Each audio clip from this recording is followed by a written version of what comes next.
Charting the Flow of the Nhiêu Lộc Canal from Start to Historical Start.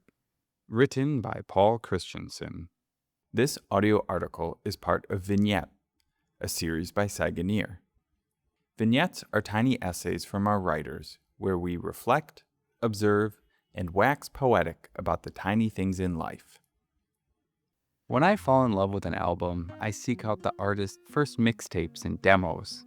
When I admire a poet, I hunt down their early poems and chapbooks.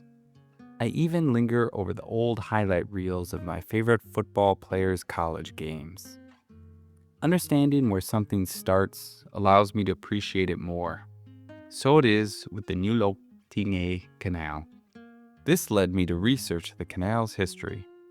It was built along with the city's other canals in the 19th century to connect with the Mekong Delta for travel and trade and to help control floods. Its past is as murky as the swamplands it was cut into. But some interesting details and anecdotes have floated to the present, including the fact that it once had numerous branches and reports that Gia Long amassed troops on its shores when preparing to attack Gia Dinh. In addition to this historical start of the canal, I wanted to know of its physical start, and thus made a trip up to Út Tịch Street in Tân Bình, where the 9-kilometer-long waterway begins. I once lived nearby, so I knew what to expect of the rather lackluster start, the commotion-choked neighborhood surrounding it, and recent reports that it had been filled with trash.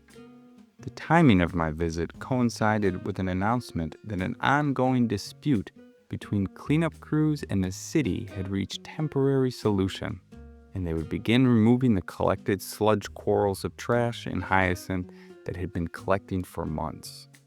I watched the crane-fitted boats gather the snarls of stink for an hour, and based on the limited progress they made, I had little faith that the waters would be cleaned anytime soon.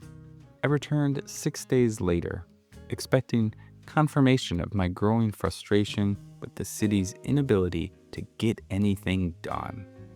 From the perpetually delayed metro to the persistent refusal to preserve large trees and Long Tan airport woes, it's easy to be discouraged. So I was stunned to arrive and find the cleanup crew had made a noticeable dent.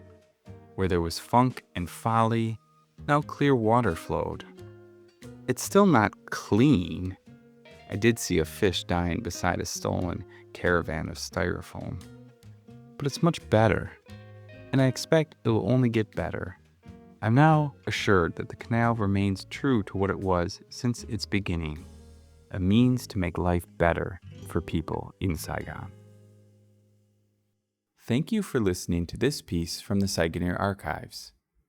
To view this article and find more stories about Vietnam, accompanied by original photographs, illustrations, and videos, visit Saigoneers.com or follow the link in the description.